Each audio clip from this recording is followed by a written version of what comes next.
Every country has a grace period before collapse, and America had one too. But 2026 is the year that it looks like America's grace period is just about over. Let's get something straight. A grace period is not a crisis. It's literally the phase before the crisis where there are signs, writings on the wall, as the book of Daniel said. It was showing the people at that time, the king, the writings on the wall, like, hey, your time is ending. This is a sign. America is going through those signs that her time has come to an end. And not only America, but Europe as well. I came across some interesting data the other day. Drop video down below if you want me to make it into a full video. But the top 25 businesses in the world are not in Europe anymore. But that's Europe, okay?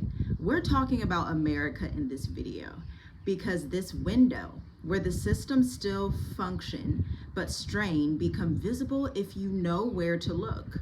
During grace periods, rules exist, but enforcement is inconsistent. Exceptions are common, delays are tolerated, and friction is present, like it is right now, but manageable. This is the early phase where you can still make it out of America, where you can still prepare, you can still get your power of attorney in place, get your business off the ground in America, and prepare for your escape if you so choose to do that. You can hunker down there and prepare if that's the route that you'd like to take. But 2025, although it has been wild, has been the calm before the storm, because 2026 economically, physically, everything for America is going to look insane. And I didn't even add in the fact that President Donald Trump announced World War III is literally right around the corner because Russia has some type of permanent stagnation from the European Union where they decided to permanently freeze the Russian assets. Now, that's probably not going to go over too well for the Western world.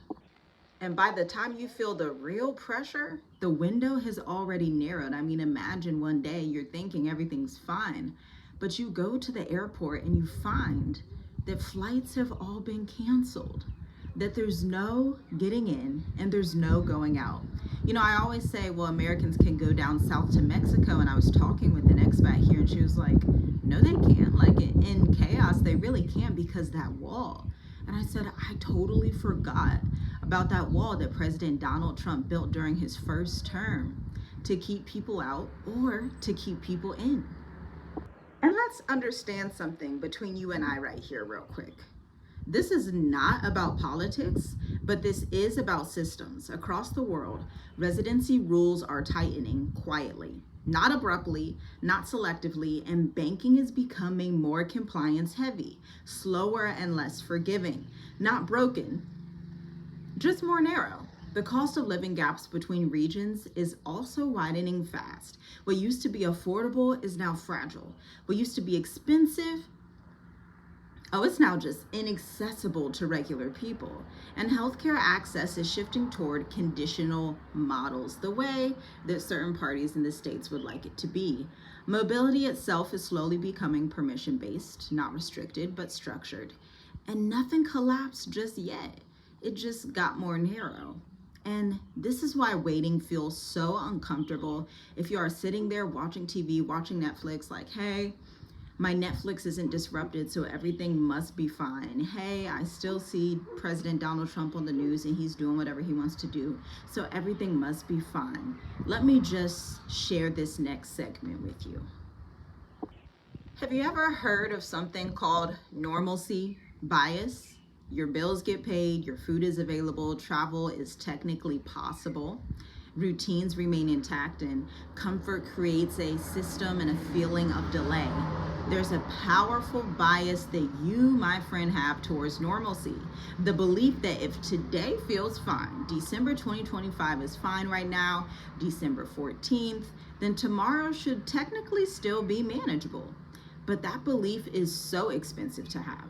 Because most people do not miss windows because they were unaware. They missed them because things felt fine. By the time urgency appears, flexibility is already gone, and the scriptures back this up. In the book of Matthew, it literally says, peace, peace, and then sudden destruction. So that's not like a gimmick or a fear mongering. The Bible's literally telling you this principle about 2,500 to 3,000 years before its time, telling you peace, peace. It'll feel calm, and then sudden destruction will ravage Western society. So this is not about leaving. It's about you beginning to think differently. Think in options, not in absolutes. Think in residencies, not passports. Residency is access. Passports are an identity. And you want to be careful with the identities that you put on during this new season that could transition into a World War III era for the next 10 to 15 years. I mean, who knows how long this stuff is going to continue, but you want to be very sober-minded and very thoughtful about the places that you enter, the people you affiliate with, and how you are moving about in this ever-changing world.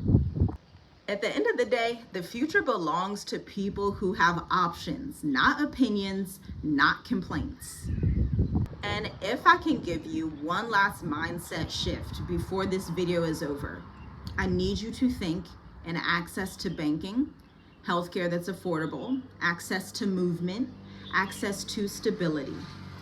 The future belongs to those of us who have options and not just opinions about what's happening. Because if you're watching this video, you and I both know it is not an accident. Grace periods do not announce their ending. They just stop being generous. Pause. It's time for you to reassess and look at what you need to do. What is going to be your 2026 plan? If you want help from us in strategizing your 2026 plan, head to www.journeywithusmovettoafrica.com. Or if you are a business owner that needs help strategizing your 2026 marketing plan without overworking yourself, head to www.tiffygwrites.ai. We have blogs and resources on both sites for you, so check them both out. Stay discerning, watch the times, and prepare your exodus out of America for 2026.